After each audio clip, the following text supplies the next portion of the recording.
The Nerdcast Empire is on the air. It is episode 1, our debut episode of the Nerdcast Empire. I am Matt Sexton. So glad you've decided to tune us in. No matter where you're listening to your podcasts, we will be right there each and every week with all the nerdy news, whether it's pro wrestling, anime, music, video games, whatever it might be. We've got all the news for you here on the Nerdcast Empire. It's time to introduce some of our crew. We'll be joined a little bit later on by Rachel Fountain, our sister, or at least Mike and I's sister. Not everybody's sister. Not everybody's sister. I guess if Chris wants to claim her, that's probably fine. I mean, I feel like family already. Brother from another mother, if you will. I'll introduce my actual brother first, but joining us on the Nerdcast Empire, and he'll be joining us for all the news segments as well that will lead off a lot of our typical episodes. Mike, great to have you aboard. It is great to be here. I'm not sure what you wanted me to add to this, but it's a blast to be a part of it. That was pretty good. That wasn't bad. It's going to be interesting to see how this develops. And again, we're going to talk a little bit about current events at the beginning of each of these episodes, the typical episodes, our review episodes. This first episode obviously is going to be a little bit different, but we're going to kind of take a look at the latest headlines in video games, the latest headlines in pro wrestling, music, whatever it might be. If we do maybe even current anime as well, we'll get a chance to talk a little bit more about that each and every episode. We're excited to be joined by Chris Hall. Chris, we've known each other for a while now.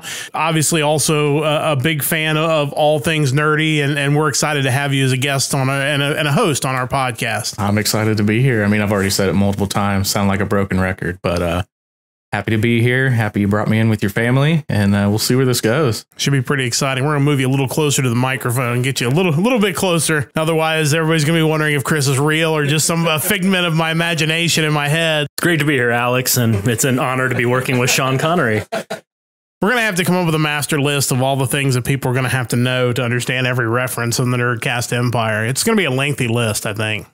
We're going to try to let our audience get to know us all a little bit in this episode. A few weeks ago, I compiled a list of questions for all of our guests, and in turn, I have a list of questions that I'll be asked as well. And I had no idea that these questions were going to bring about such an existential crisis as far as like trying to put together the answers. It sounds like it was an interesting process. Mike, I'll kind of talk about what you went through to answer these, because I feel like you've got a small book that has been written on these questions. I'm fairly confident I got at least half of these correct. This is the test. If you don't pass the Nerdcast test, then like my name was already on the top of it, so I couldn't even get that as the freebie. So that's always a challenge. When I was hoping for a Blake space in the center. I love the free pass. Yeah. Like you might notice on the bottom of my answer sheet, I wrote bonus before numerous questions, just to hedge my bets. It's not a bad idea if you can find a way to make that happen. A bonus question. Mike, I guess you're going to get to go first in these questions. So this is mine. This should be really interesting. You already won. It was good playing. And we have our first handshake at the table. So well done, everybody. We've called this segment The Limelight because I was looking for something that was similar to like the hot seat. I just thought you wanted a Rush reference and thought the Necromancer I was all for it. The Necromancer wouldn't fit as well. We want to save that. We don't want to use up the Necromancer in episode 1. Fair enough. But Limelight obviously just kind of puts a spotlight on you. So we will go through each of these questions, and you got questions in all 4 categories: anime, music, video games, and pro wrestling. So, okay, we are on to the music. There are 7 questions in the music category. Dollar values are doubled, and there are 2 daily doubles on the board. Double of 0 is still 0 after all. So the music questions. Number 1, who's the best metal band of all time? I'm not someone who likes to say best, because ultimately it's a subjective thing. How do you measure best? Is it number of sales? Is it, In this case, it's just opinion. Yeah. Like you don't have to back it up. I think my favorite metal band of all time would probably be Megadeth. Always a fan of the Big Four, but I enjoy Megadeth's riffs. They're always more intricate than some of the other bands. And subject matter is usually pretty entertaining. So yeah, I would definitely go with Megadeth for that. So Megadeth for number 1. Number 2, name one group that is not mainstream, but people should listen to. Yeah, this is a band that I was first introduced to back in 2001, when acquiring music online was kind of in its infancy, even before I was on Napster. But yeah, this band European metal band, power metal, my kind of jam, basically. And that's Sonata Arctica. They had just released their second album at that point in time. And, you know, I went back to the first one and really enjoyed both and been a fan ever since. Yeah, I think they're going to show up on my list a little bit later on. Spoiler alert, but certainly outstanding band that I wish drew bigger crowds on their U.S. dates than what they have. But what is the best live performance by a band that you have seen? I had to do a little research on this to make sure I had the year right because, you know, it's been a long time. I believe it was 2010. I got to see Megadeth perform the entire Rust in Peace album live in a concert along with Slayer and Anthrax. And that being one of my favorite albums of all time, definitely my favorite live performance. Can't believe that's been 13 years ago. It's a long time ago on the Jägermeister music tour. That's probably a logical sponsor for three all-time great metal bands. So what is the most disappointing live performance you've seen by a band? In terms of disappointing, I really had to draw the distinction that it couldn't be disappointing just because I don't like the band. And I think, you know, whenever you go to larger festivals, you run the risk of seeing bands that you're not necessarily into. So it wouldn't really be fair to suggest that Puddle of Mud was the most disappointing performance I saw because they were just being themselves. It was that was the intended result. So I would say my most disappointing concert experience would have to be in 2015 seeing Anthrax. Now, they weren't what was disappointing about it. There was a local opening act that they were pretty good, a band I believe called Solar Flare. And they were wanting to wrap up their set with this amazing Iron Maiden cover of Hallowed Be Thy Name. And the lead singer was trying to like intro it really dramatically, like they were going to, you know, hang him or whatever. And the promoters basically wouldn't let them play it because, you know, this is a fairly long song and you're just the local opening act. So unfortunately, we were robbed of the chance to get to hear that. But and I'm sure it would have been great. But that was probably the most disappointing live performance I've seen. Was just even I was in attendance for that one. I remember that. Yeah, that was. It took me a second to jog my memory on that, but it's really unfortunate. It should be noted too. For obviously, we were all at that event. There were a lot of opening acts. Like clearly the goal of the tour for Anthrax was to try to promote as many local bands as possible. So there was probably like 7 or 8 opening bands and it was forever before Anthrax came out. Anthrax was amazing. But yeah, I had completely forgotten that until you mentioned it to me the other day. And I was just like, oh yeah, I feel disappointing. I was just disappointed for them that they didn't get to have their moment. Absolutely. They were fine for the rest of their set. I'm sure the cover would have been great, but. And then we had to hear Crowbot. That falls in the Puddle of Mud stipulation where I wasn't going to pick them because I believe they sounded exactly like they sound. That was the intended result. I like to think the eventual tribute to Ronnie James Dio and Dimebag Darrell that night kind of made up for Crowbot's existence. That should happen every night, whether you're in concert or not. There was another one that came to mind. It was one of the Gigantors I went to, which was like a few years where Megadeth had numerous bands touring with them. This one was at a little place called Annie's down near the river in Cincinnati. And one of the bands who I wasn't really familiar with at the time, Dillinger Escape Plan, played. And when you're going to a concert for bands like Megadeth and Dream Theater, Dillinger Escape Plan is so far on the other side of that. It just seemed like chaos to me. Again, I'm sure it was exactly what it needed to sound like, but I was not prepared for that. Yeah, that's always a challenge when one of the opening bands doesn't really seem to fit the band that you're actually coming to see. Moving on to the next one, rank the big 4 in order how you enjoy them. So we're not asking for best again. We're asking for level of enjoyment for these 4 bands. For my enjoyment, I kind of look at Megadeth and Metallica as kind of being the top. Like they are the big 4. And then there's also Anthrax and Slayer. Not taking anything away from either of those bands. They're both great. I think as far as my enjoyment goes, I prefer Anthrax. But I enjoy Slayer as well. But I think I would probably put them 4 in the list of 4. Okay. And again, that's why I didn't choose best, because this really comes down to how you enjoy the music. Because all of them are obviously legendary metal bands. And, you know, they would not... Being 4th on that list is certainly not a slight in any way. your favorite band that wouldn't be considered metal. I came up with 2 for this one because I'm an overachiever. I would say probably Bad Religion.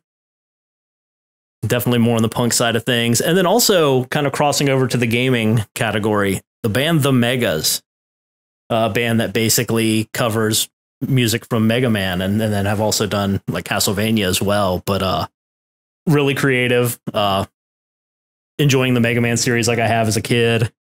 Really, really cool music. Yeah, those are 2 really solid choices. Obviously, Bad Religion, average length of song is about a minute and a half, but they get a lot in, pack a lot into a small. They don't overstay their welcome. They do not. You go see them in concert, you're going to see like 78 songs, but it's definitely get your money's worth for sure. Last question in the music category. Put together your all-time 4-band concert lineup, assuming you can choose anyone from history. You know, I kind of had to call an audible on this one because I had originally planned out my answer for this, and I thought, wait, if I have the option to do this, I should pick bands that I haven't seen before. That's reasonable. That's just logical. So I had initially chose Megadeth, but I've seen them numerous times, so it's not really a big deal. So for that 4-band concert lineup, a couple of these bands I could still potentially maybe see someday, but not all of them. I would have to go with Queen, Halloween, Ed Guy, and Shadow Gallery. Oh, interesting. You may have stolen one of mine. Oh, well, the Queen was the new arrival to that list. I just thought, wait, why am I worried about picking current acts when I could also revive one? Come on. What kind of powers do you have? Exactly. And Shadow Gallery is another one who their lead singer, I believe, passed away. They didn't tour all that much when they were around, but they're definitely like a lesser known progressive rock and metal band, which I really enjoy. Obviously, Ed Guy doesn't tour the States a whole lot. Their opportunities to see them are certainly a lot less. Yeah. But. And I mean, Tobias Sammet, the lead singer, he's been doing Avantasia for years now. Like, I think he's released 3 or 4 albums with them since the last Ed Guy album. So I don't know when that's going to come back around. You have survived the limelight. It's going to be a hard act to follow. I'm glad I don't have to. You got to go first. You got that right out of the gate. My seat just got hot. Listening to the Nerdcast Empire. This is our pilot episode, which may end up being like 4 episodes. We'll see how this all shakes out in the editing process. I'm shooting for 5. Could be. But again, we're going to be uploading every week.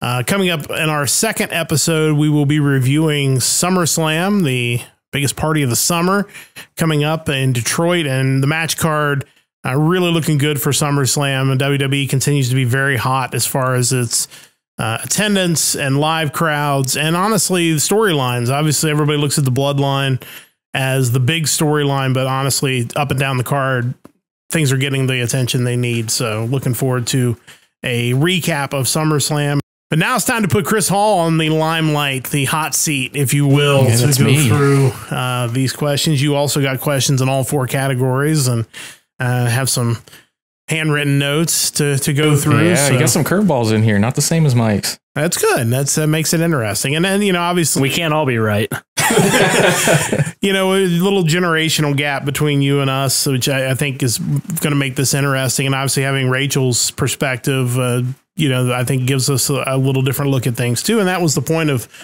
having everybody involved, is that it wouldn't just be 4 people with the same opinion on all of this stuff. So it makes it a little more interesting. We don't want to be first take. We don't want to be like Stephen A. Smith. However, that's all I got. That's it. I don't do impressions. We're going to start right off with who is the best metal band of all time. I had to go with Black Sabbath on this one. I mean, look, Bruce Faulkner's not a metal. Oh, wait, never mind. I mean, existing since the late 60s. I mean, the world just got past Elvis and everybody thinking that rock and roll was the devil when Elvis was around. They weren't ready for Black Sabbath. They weren't ready for them to come over to Western, America.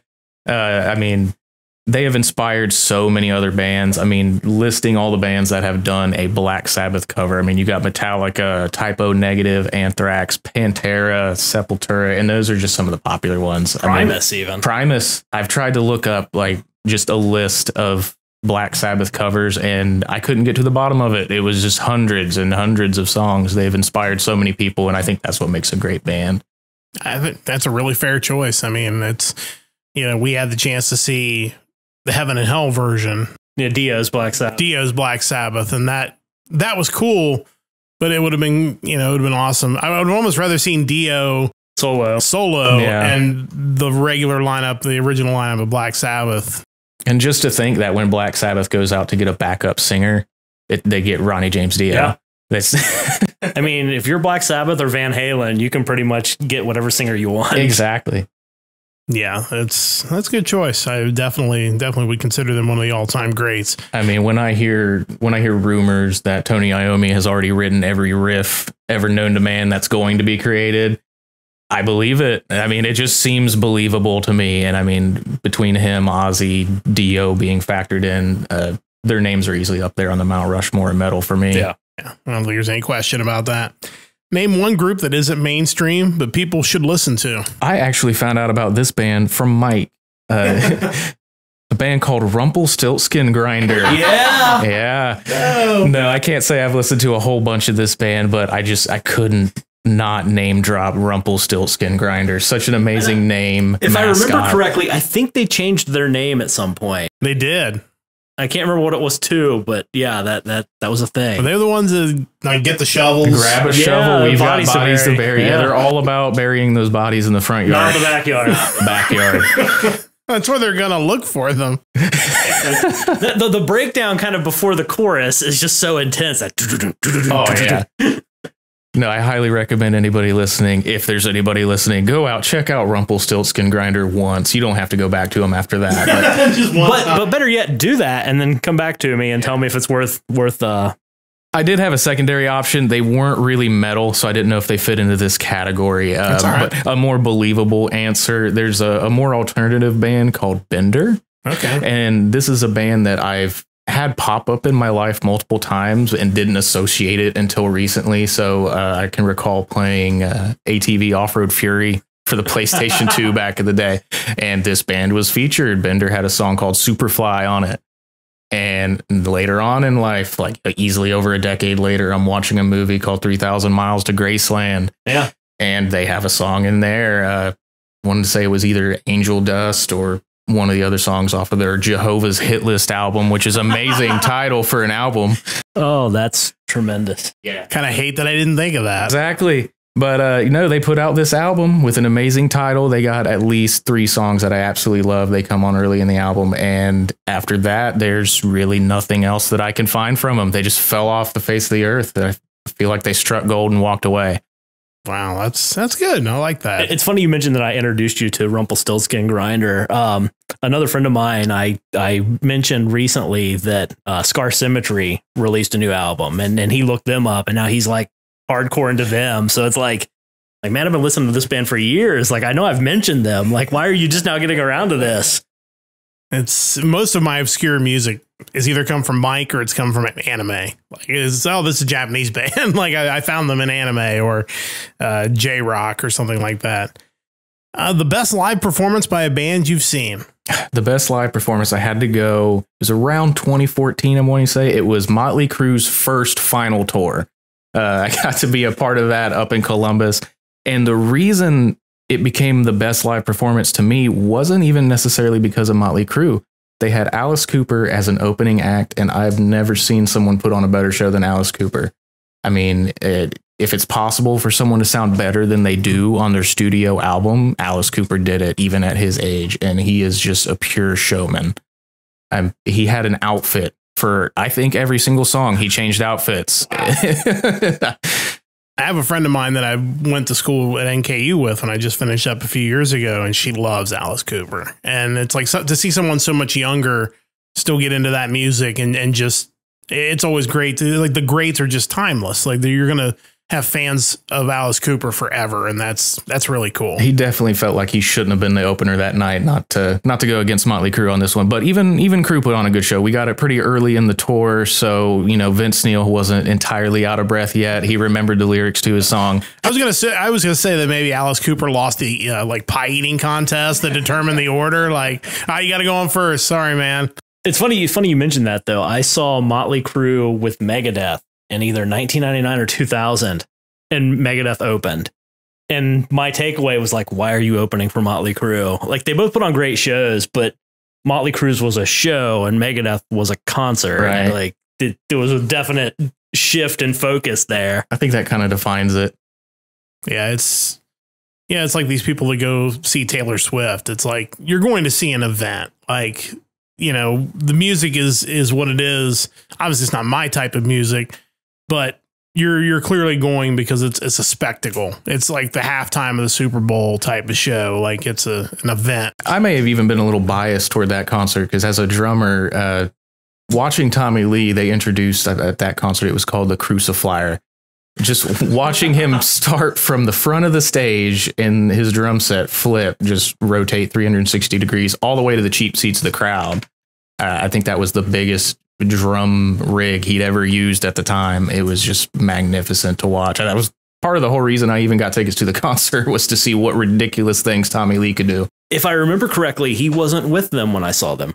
I can't remember who was drumming at that point in time, whether it was Randy Castillo. I think he drummed at one point, and then can't think of her name. She was from another band and she joined them for a while too, but I can't recall her name. But yeah, like it was unfortunate because like there was that, and then that was Megadeth's first tour after Marty Friedman had left them, so he wasn't with Megadeth. So you're like, oh well, that's. I mean, Al Pitrelli did a great job, but it wasn't Marty Friedman. There's a little bit of a discount on tickets that way. I would hope. I don't even remember, to be honest. We saw Marty Friedman a few weeks ago in Columbus with his band, which he's touring now with young Japanese artists. It was amazing. If Marty Friedman tours anywhere in your area and you're a metal fan or a Japanese music fan, like it's so different, obviously, than Megadeth, but it's still amazing. That dude is a virtuoso is probably thrown around too much, but that guy's a virtuoso. I was about to jump in and say virtuoso, actually. See, I call myself that all the time. So yes, it is thrown around a lot. All right. So moving on to the most disappointing live performance you've seen by a band. Going back to what Mike said when he got asked this question, I don't want to label a concert as disappointing just because I may not like the band now. And I really can't say I've seen a disappointing show from a showmanship perspective. From this one, I just went from the standpoint of if I could pick a new first concert that I've been to, I probably wouldn't choose Creed and Skillet for my very first introductory musical concert. Wasn't Skillet any good? I mean, obviously Creed was amazing. I mean, you got a guy that's giving it his all on a cello, up and down on risers, just rocking out. So, I mean, like I said, from a showmanship perspective, it was all there. I mean, I did get Scott Stapp without the long hair. That was, you know, kind of disappointing there. So that was just the largest disappointment in itself, that we got buzzed head Scott Stapp. Wow, that's some kind of show to kick off your music fandom. But, yeah, I don't know what I was thinking. Rank the big four in order of how you enjoy them. This might be the one question Mike and I are the same on. I'm the same with him. When I think big four, I really just think Megadeth and Metallica, and those have swapped from first and second so much over the years for me. Right now, if I had to label them, Slayer's at the bottom. When I think of concerts, I just don't think I'm ready for a Slayer concert. I don't think I'm the kind of guy you see there. I think I'd get hurt. Seeing them with Anthrax and Megadeth, because obviously I'm not as big of a metal guy as like Mike is, but seeing the Slayer fans, like, first off, they're all old at this point. So I feel like it's a little safer now than it probably was in 1988. But I mean, they just talk about diehards. I mean, just live and breathe Slayer. Like, and you know, we got to see Rain and Blood in its entirety, and that was something. Like, not to spoil my answers because that's going to come up later, but they are. I think every metal fan should try to see them once. Yeah, that's fair. I also think, and I recently watched a documentary kind of about the Bay Area thrash scene and how it got started, and a lot of the bands there. I think maybe if you could go back in time and see those bands in that element in the smaller clubs when they were in their teens, when that was really first building, I think it would have been just an amazing experience, something you'd want to be a part of. It's now is almost unfair because you're not really seeing that same kind of young, hungry movement when you see them live. Only Vince Neil is hungry now. That is...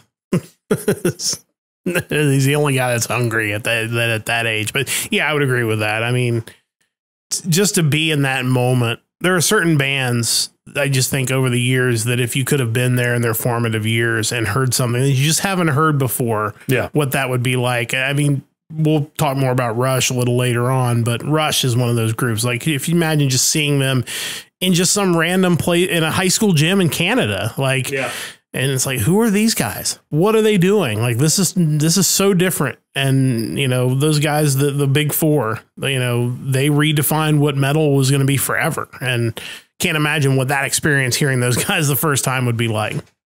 Yeah, I think there are definite moments in music history you just kind of wish you could have been there at that point in time. And I think obviously Rush, when they first started, would have been different by all means. I think also Bay Area or LA in the 80s, either one. I mean, whether you're on like the Sunset Strip or down or up in San Francisco for that. I think maybe like Seattle in the late 80s, early 90s would have been really, really amazing too. It just makes you wonder, like, where's it happening now? Yeah. Like, where is that thing? And I guess because music can be made anywhere now, because I mean, the equipment we have right now, we could mix an album with what we've got. You know, maybe there isn't going to be that underground movement in a city anymore. Like, you've lost that because it's all on Twitch. It's all on Twitch. Yes. We'll be on Twitch soon. Also, for those listening to the podcast, our first album's coming out actually in September. That is not true. Hopefully, like, it's going to Rock the Dragon. It's actually just a blank case of CDRs I still have laying around. It's a Choose Your Own Adventure album. Mystery grab bag. Yes. Finishing up on that. Yes. So Slayer at the bottom, Anthrax after them, and right now, if I had to answer, I'd say Megadeth and then Metallica at the top. They've earned their place back at the top here recently. I think as I've gotten older, I've gained a better appreciation for some of their the Load album, the Reload album. Back in the day, you wouldn't catch me dead listening to those, but yeah, things have changed. That follow-up question then, in what order did you discover Metallica albums? Sadly, the first album I think I was introduced to, and it was through WWE, SummerSlam 2003, I believe it was. Yeah, used Saint Anger as their opener. So that didn't they also use Frantic for something as well? They may have used Frantic as well. Some Kind of Monster, I think they did too. Actually, that's not to say that I didn't hear Metallica beforehand. I mean, I've got 12 siblings, and at least half of them are into heavy metal and rock and roll. So I'm sure I was introduced to them at some point, but sadly, I was hooked during the Saint Anger years. So if that tells you anything about it, maybe I do have bad taste revisiting that. Well, you know, honestly, I recall initially liking Saint Anger more at first. And then as I listened to it more and more, it kind of soured on me.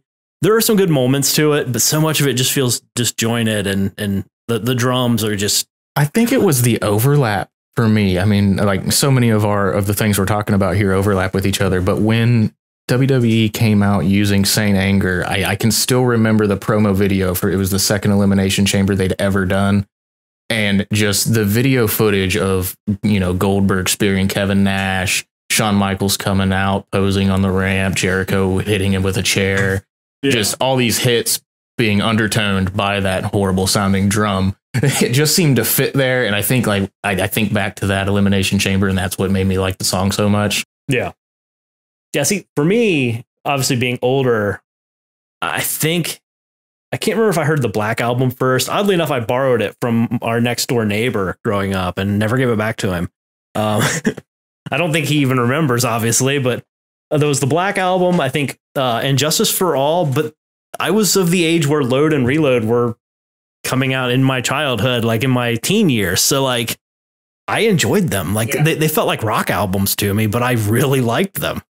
But man, people thought they sold out with those two albums. Well, when the video first hit of Until It Sleeps, and they all had short hair, and like, you know, Kirk's wearing eyeliner, it was everything that thrash metal Big Four scene was against it. And it didn't sound like the Black Album, which, I mean, a lot of hardcore fans didn't even like it.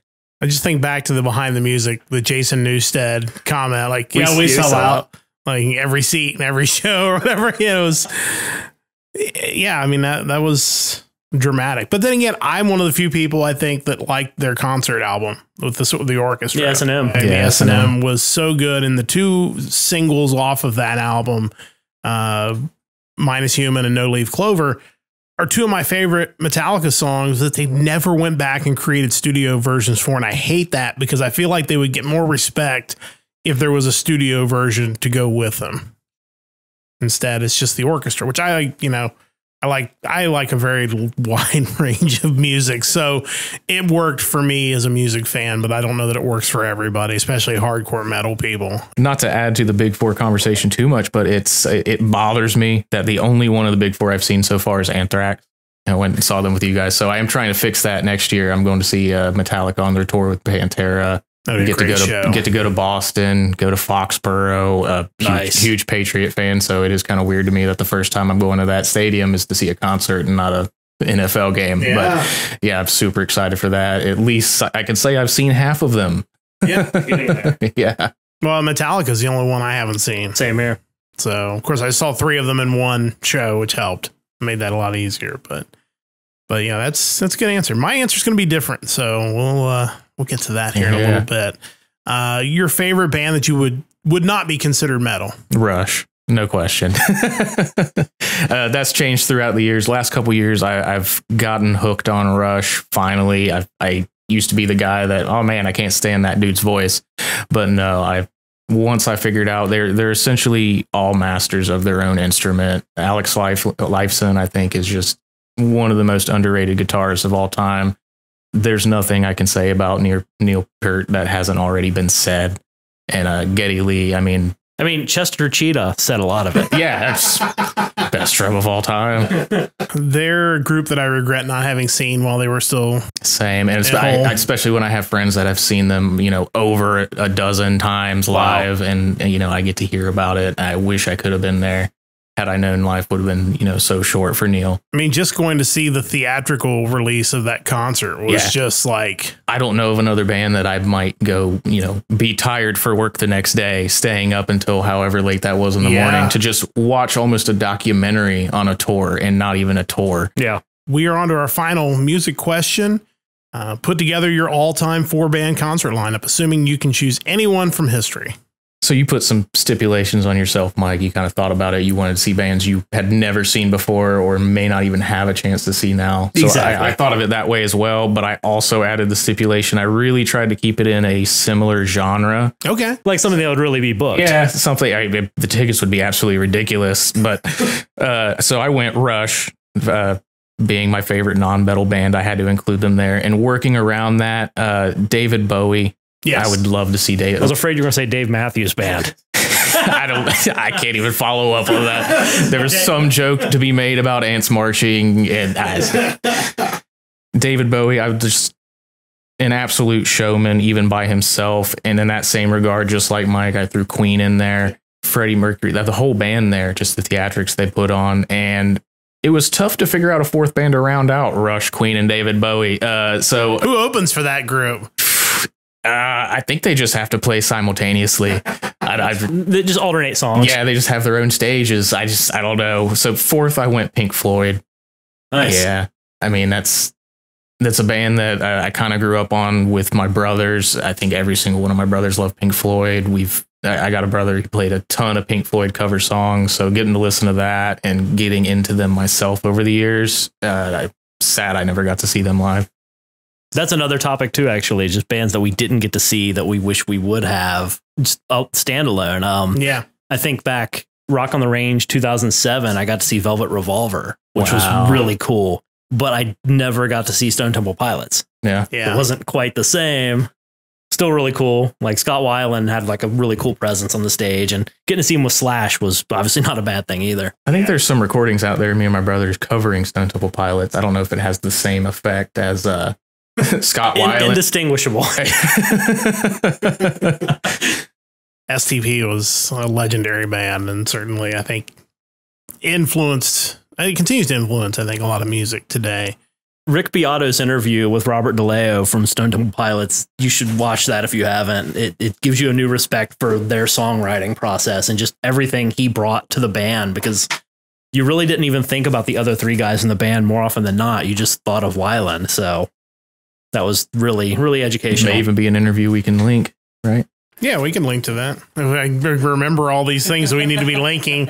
Click the link on the top of the screen for that video. Unless you're listening on your podcast listening, because obviously we're going to be everywhere. Apple, Spotify. I was just saying something that is inevitably not true yet. Even if it becomes true, there's nothing above me that you can click. I can't smash that like button above your head. Obliterate that like button. Don't forget to subscribe and click that bell or whatever it is for notifications. Yeah. Halfway home on the Nerdcast Empire, the first edition of our brand new podcast. Matt Sexton with you in our Nerdcast Empire studios. Thank you for tuning in to this first episode of the Nerdcast Empire. We'll be with you with new episodes every Sunday. You can download it wherever you get your podcast. You can find out more information about our podcast at nerdcastempire.com. And you can support the podcast just by listening. You're supporting the podcast, and we really appreciate it. You can also check out our Ko-fi page where you can do a one-time donation, a recurring donation. If you've got a small business you'd like us to plug, you can do that as well through our Ko-fi page, and we certainly appreciate that as well. We'll be back with you next Sunday. A review of SummerSlam should be really fun. That will be uploaded and will be live at 6 p.m.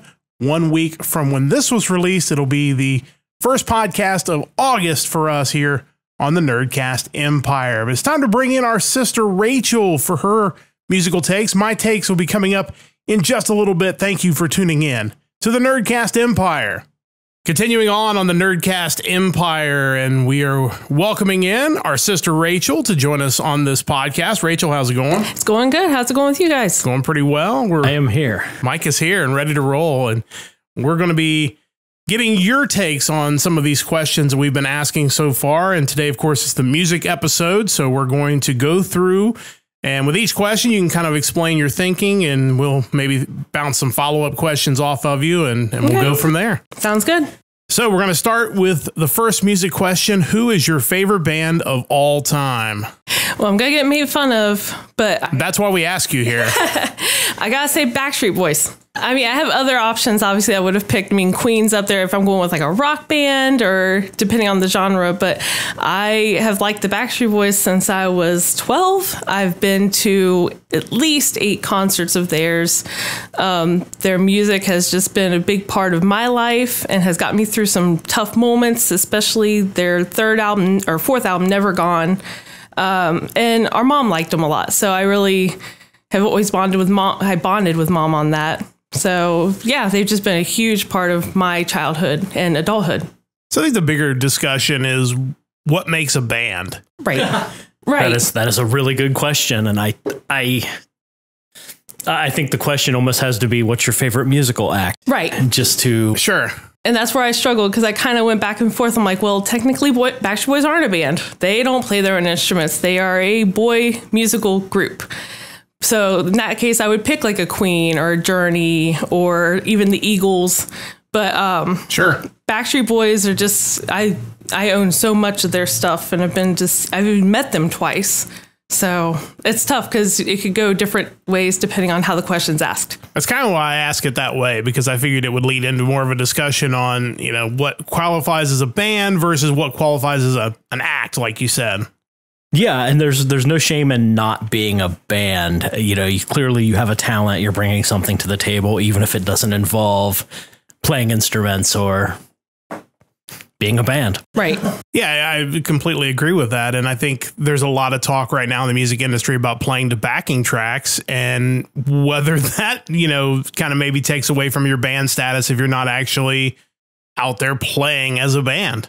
I think it's all about transparency.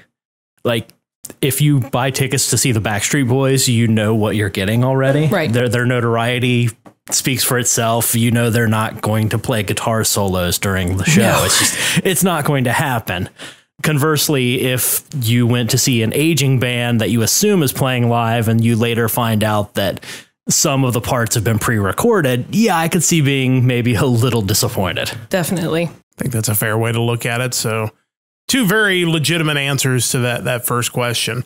So name one group that is not mainstream, but people should listen to.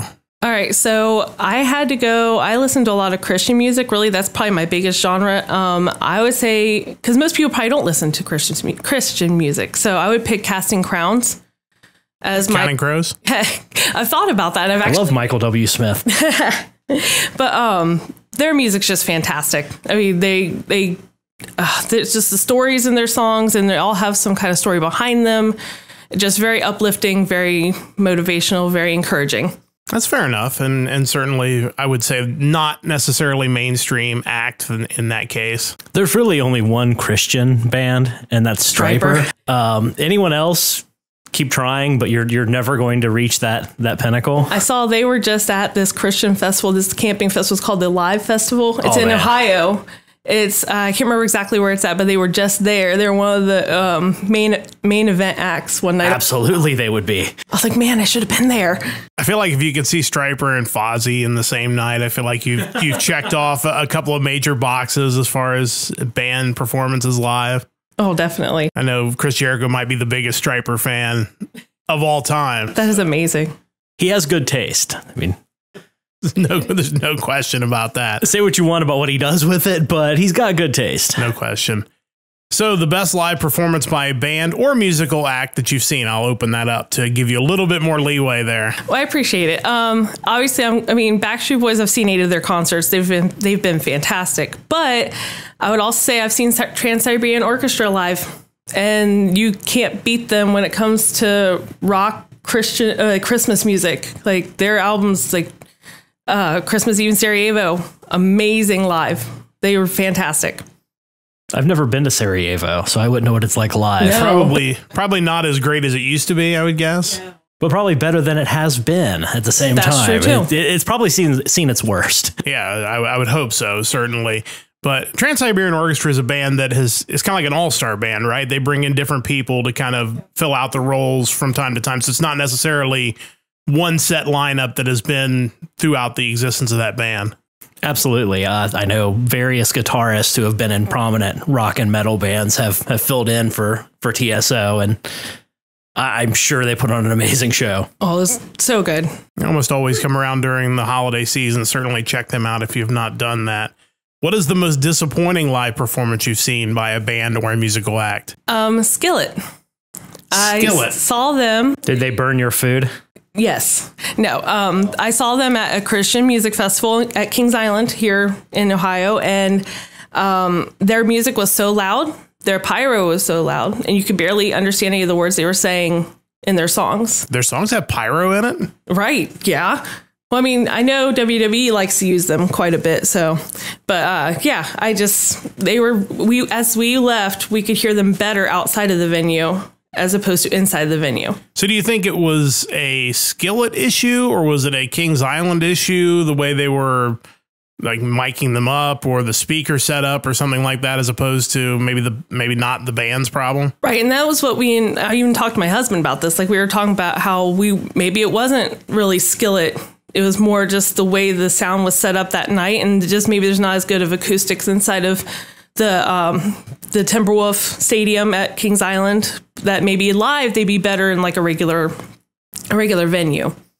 That is a big challenge. I mean, you go to different venues, and we've been to so many arenas and open air and closed tiny like dive bars basically, and you just never know what that music mix is going to be like, and it really can affect, if it's the only time you've seen a band, that could be a big impression on a band when it may not even be their fault. And I don't know too if you have multiple music acts performing at the same time. Sure. that are vastly different, how that works as far as on the mixing side of it.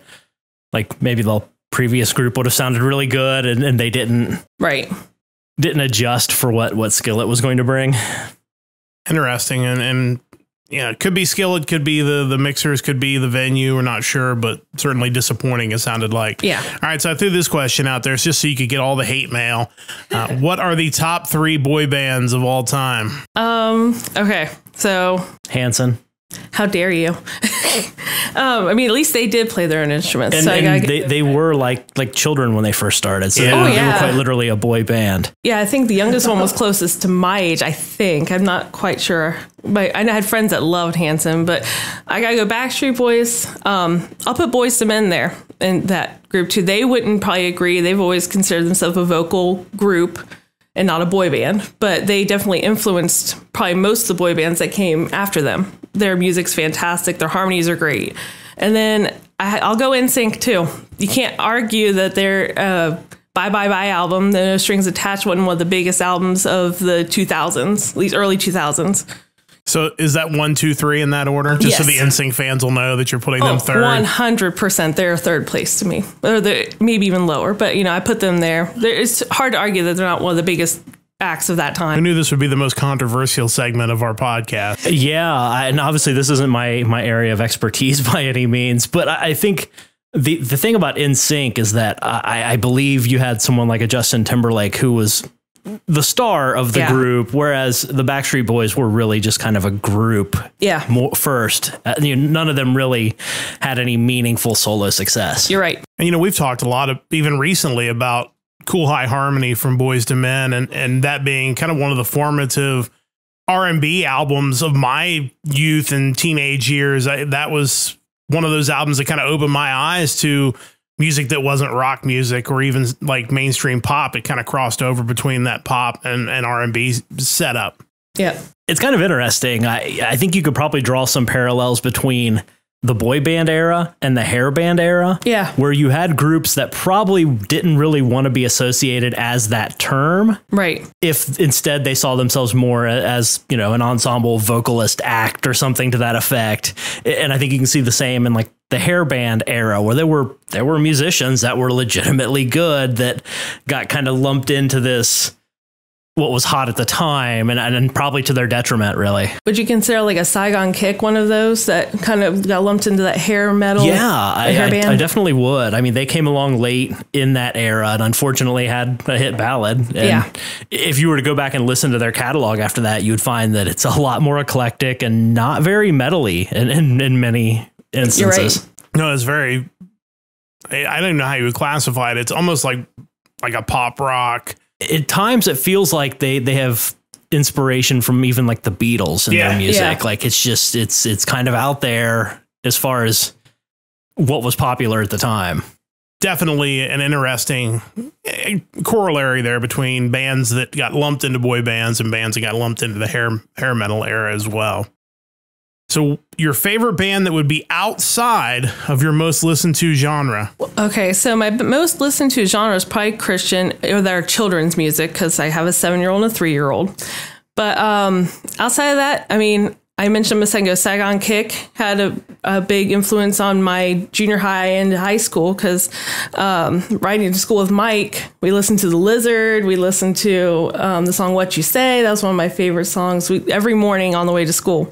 Other than like the Eagles are up there, their harmony, and they're just fantastic. A country artist would be Dan and Shay. I like Dan and Shay. I don't know what that is. It sounds like a podcast. Are they competing with us?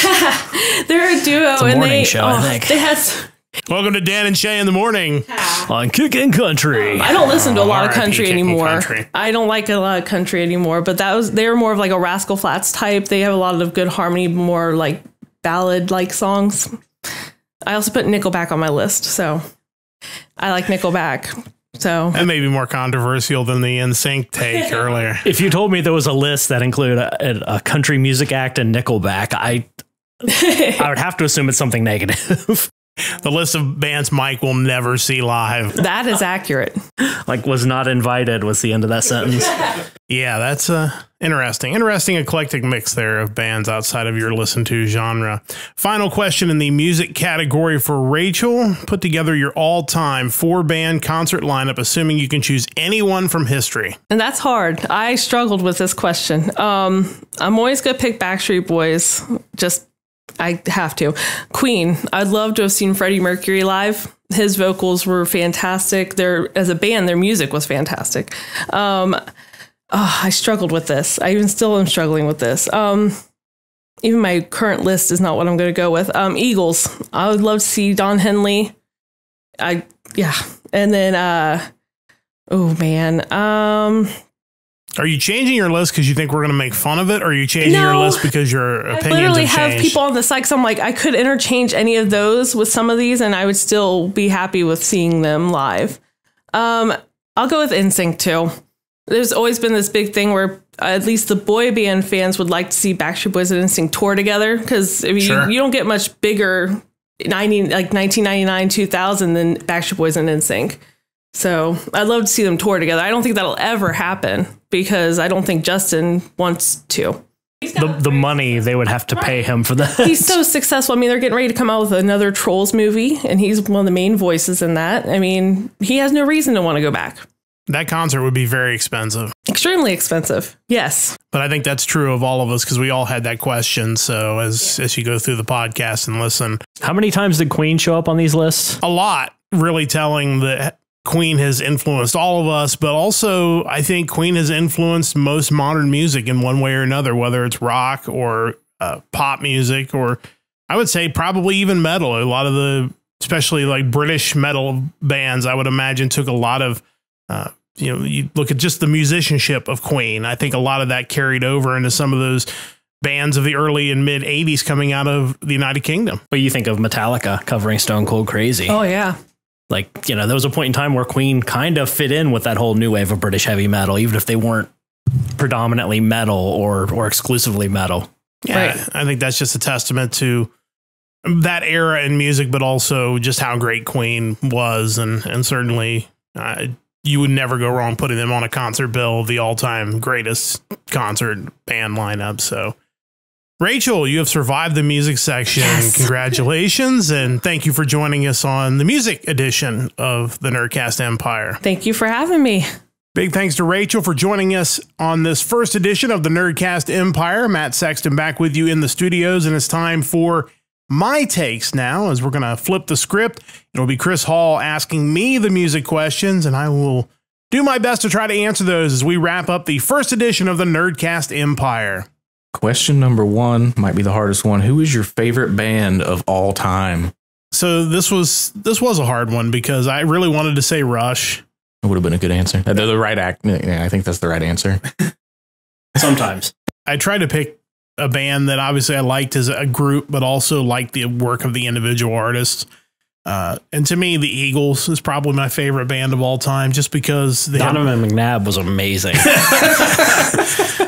Yeah, I mean, he's probably still amazing. Yeah. Can he play guitar? Probably. But they're one of those bands that obviously as a unit released some amazing music in the 70s and 80s.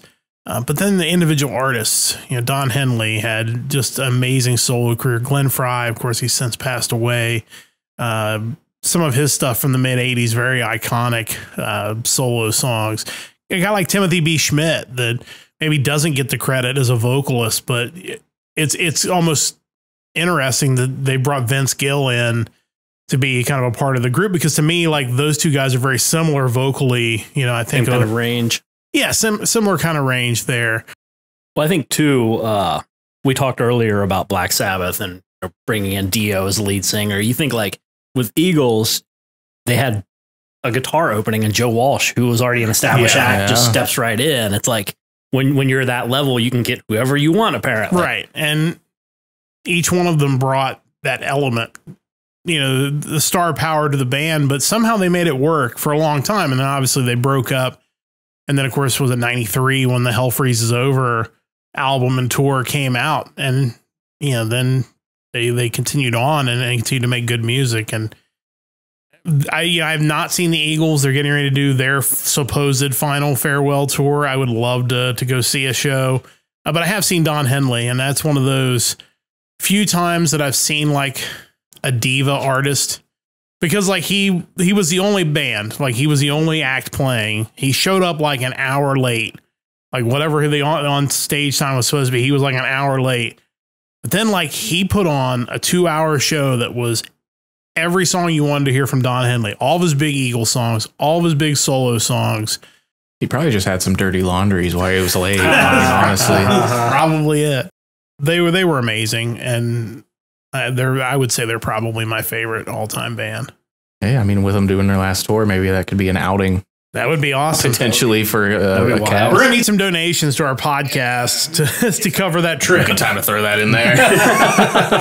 I did set up a Ko-fi, and obviously, we're a little bit into this, but, I looked at Patreon, and I know a lot of creatives use Patreon, but it really only gives you that option to subscribe. And there may be people that really like what we're doing and just want to do a one-time donation sort of thing. And we certainly appreciate that.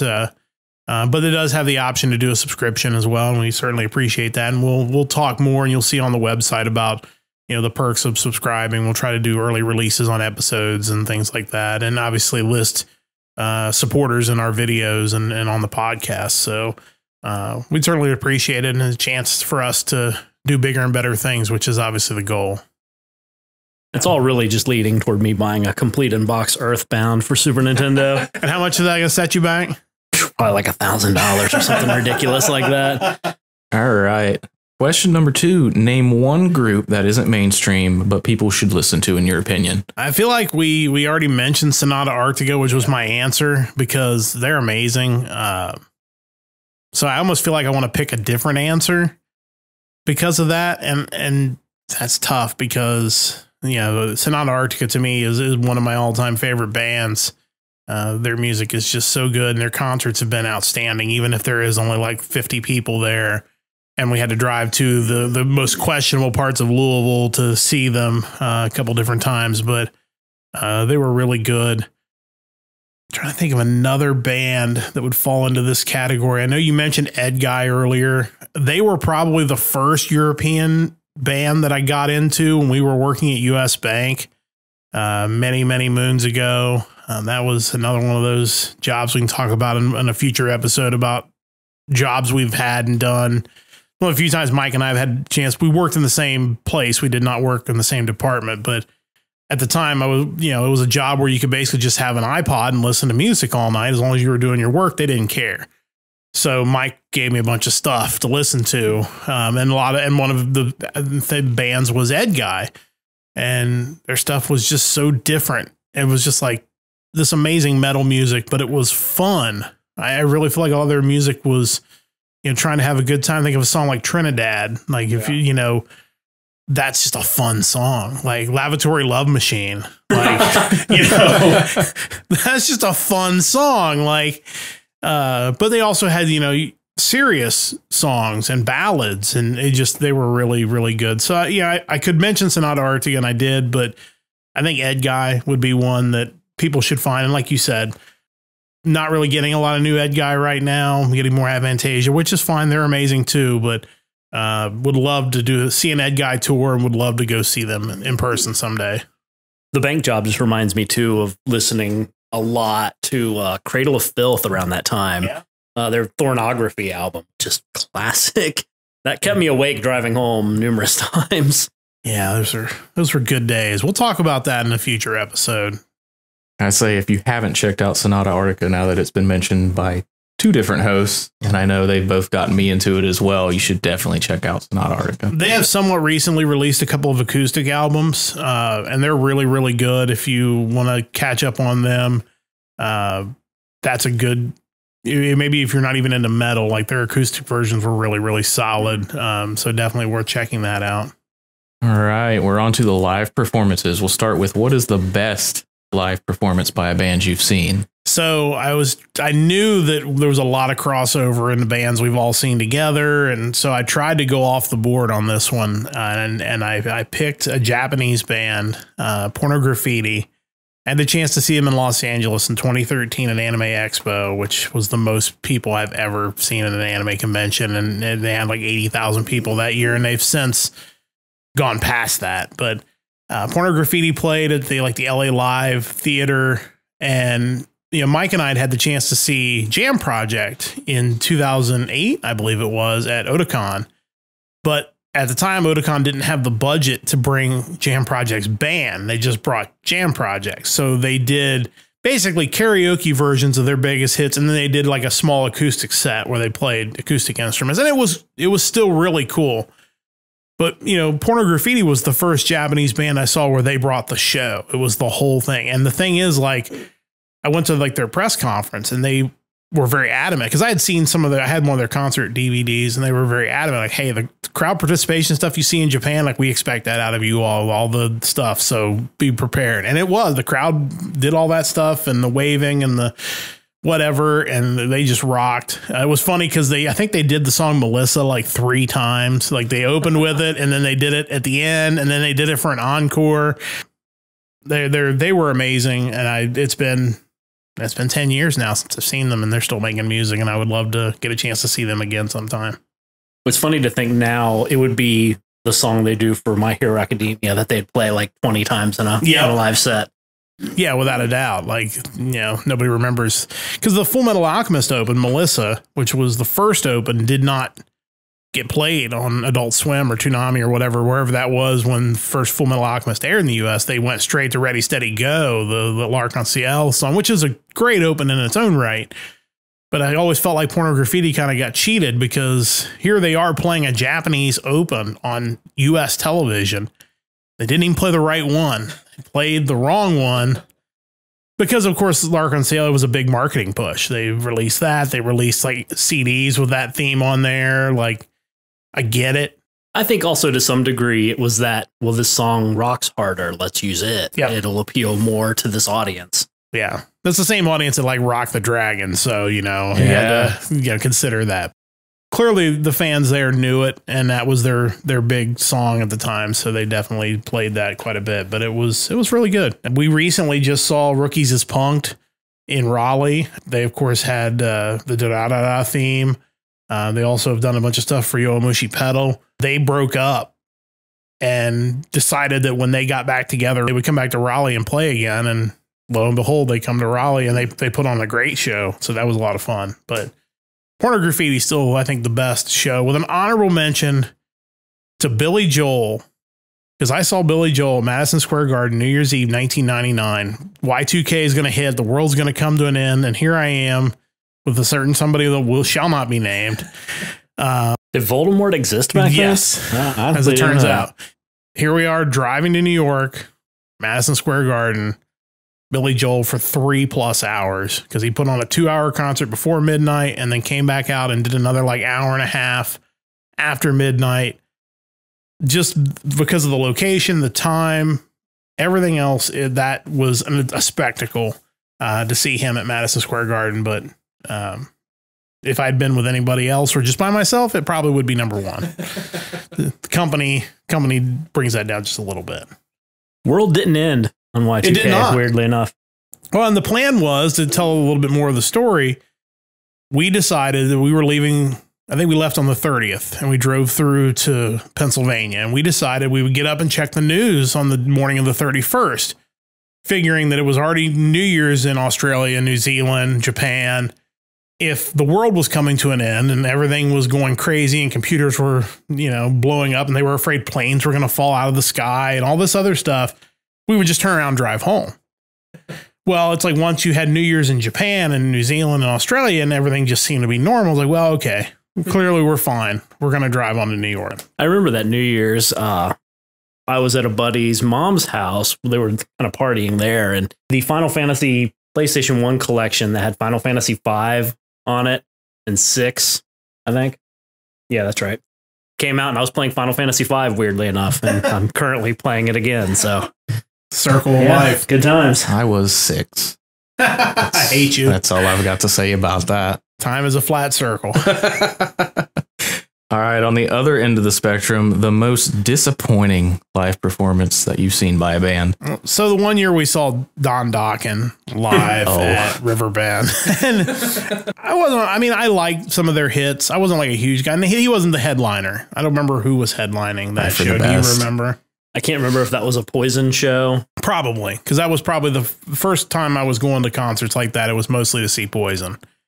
So he was one of the opening acts, and clearly my understanding is that his voice has gotten better since this concert to some degree. Like it's still not. I think that's the case. Yeah, at least from what I've read. But like clearly he hadn't been taking care of his voice. He was clearly more interested in the drink he had on stage than he was like impressing the crowd. And it just was a disappointing time because it's like you're already opening. So like really all I want to hear is your one or two big hits, as good as you can sing them, and be done with it, really. And that was a struggle. It doesn't help when you see someone like Sebastian Bach solo who could still sing really well. Well, I mean, we saw Scorpions. Yeah. Yeah. You see the Scorpions, and it was their 50th anniversary tour. He could still sing. He was amazing. Still sing. And it's like, this guy, I know this guy has lived a tough life, a hard life. A long one. A long life. A couple lives. I understand that not everybody's voice is different. I certainly understand the voice is an instrument and the things you have to do to take care of it. But it was just disappointing because it just almost didn't seem like he even cared, that it just wasn't great. And there was a certain attitude that you kind of got from that. If you know the guy is just doing his best and he does kind of, or they try to hide it, because we've seen bands like that too, where they'll bring in backup singers and clearly they're trying to hide the fact they can't do it anymore. It's a little better, but that was one of the few concerts, and luckily it wasn't the headliner, so I didn't feel like we got gypped or anything. It's like, all right, man. That was one of the cool things, like in the late 90s and early 2000s, is that, you know, given this was way after hair metal had run its course, but you had Poison, who would typically take out like 3 other bands and tour around with it, and the tickets were reasonably priced, and you got to see a good show. They weren't relevant anymore, but it didn't really matter. And my first concert was Poison, Rat, LA Guns, and Great White, and it's a great show. Yeah, like it was enjoyable. Better than Creed and Skillet, I must say. The only other concert I remember is seeing Night Ranger at the Chili Festival and like making some comment about Kelly Keagy not looking all that great, and the dude who looked like Kelly Keagy's brother kind of turned around and looked at us like, that was weird. Yeah, I was like, oh, that was probably him. But they did a good job. That was where Jack Blades was. I can't remember if it was that concert or if it was the one because I had just seen them or was getting ready to see them again at the Phrase Pavilion in Dayton with Starship. I think you saw that one first, because I seem to remember like you telling me about that one. Because one of the two concerts, Jack Blades was definitely on something. He was just all over. I mean, he still sang his songs, sounded great. Wasn't that? It just he was all like, he was just going 1,000 miles an hour. Like clearly, he was having a good time. But they were fine. I saw them twice, and they were really good. So. I can't remember if my first concert was that Poison concert, because around that same time, I also went with a buddy of mine and his sister and another one of our friends to the Manhattan Lounge in Wilmington and saw like a couple local bands. I don't even know why we went, but we did. And I had to get like a permission slip to get in because I was like a kid still. And so I got a story about the Manhattan Lounge. So I was probably 21, 22 years old. I had just worked at the radio station in Wilmington, which unfortunately is not here anymore. And Wilmington? Yes, it's gone. And they asked me to do PA for Wilmington College football, which was fun. I did Blanchester, PA for a lot of years. So they asked me to do that. And then there was somebody on the press box, somebody who worked with the university. So what they were telling me, I didn't have any reason not to believe them. And since I'm not a partier, what they told me did not register as maybe there was some sort of issue. But he was like, hey, when Wilmington scores a touchdown, which actually happened quite a bit back then because they were pretty decent when they first got in the OAC, the cheerleaders are going to throw footballs into the crowd, and we just need you to announce that the footballs are sponsored by the Manhattan Lounge. And me not knowing any different, not knowing it's this dive bar that eventually got torn down, that was what I said. Somebody came running up the stairs. I don't know if it was the AD or somebody involved. Like, do not say that. That is not true. They did not sponsor these footballs. And I'm like, hey man, I was just told to say that. Like I wouldn't know. So that was my Manhattan Lounge story. I think I went in there one time ever before it was demolished. The other concert story that comes to mind is the first time I went to Bogart's. I had no idea where it was. And this was like still in like MapQuest days. Like we weren't really in the future yet. And I remember myself and Dave Overstreet driving around Cincinnati trying to find Bogart's. And for whatever reason, I also remember we were listening to The Offspring the whole time, which is kind of weird. But I just remember driving through places I would not want to drive through, having no idea where I was at. Yeah. All because like we were going to go with his girlfriend at the time and another girl to see Orgy at Bogart's. So I definitely have, I don't want to say a one up to that story, but I definitely have a side story to that story. So back to my trip to New York City on New Year's Eve. So we come out of the concert, and this is pre-GPS days. We had an atlas. We didn't even have like MapQuest. We had an atlas. No, actually, I take that back. We did not even have an atlas at the time. We ended up stopping for a map. What's a map? Yeah, exactly. If you hit, I think, the square button, it brings up the map. Depending on what game you're playing. So we get out of the concert and we take off driving, and we were like hit the fog immediately. So we end up stopping in Newark, New Jersey, which is not the nicest place in the world. And we ended up staying at this really sketchy hotel for $185 in 2000. Nowadays, $185. $800 adjusted for inflation. Right. And obviously it was also inflated because it was New Year's Eve and people were just looking for places to stay. So we stayed at this really sketchy place. We came out there, and like when the morning hit, we saw there were bars on all the windows, including the McDonald's, which is always a good sign. And, you know, McDonald's has bars on in the windows. So we take off driving, and we, again, don't know where we're going. So we're driving. And then like we come to this one light, and like all of a sudden, like all these people come out of this place. And I looked at the person with me and I said, if they get any closer to this car, we're going to run this red light. Thankfully, they stopped. So we took off. And finally, after driving around for I don't know how long, it felt like forever, we see a sign for US 22. And I was like, it might take us 5 days, but we can get on US 22 and drive all the way home, because that goes all the way through Wilmington. So we got on US 22, and eventually we found the turnpike, and everything was fine after that. But it was like, people don't appreciate the GPS and the mapping and stuff. I hate to sound like an old guy, but like back in the day, like if you were lost, you were just lost. Like that was just it. You would stop for directions, or you would get a map, because that's the only thing you had. So was there ever a point while driving through Newark that you were like, wow, this Y2K thing must be real? The world has ended.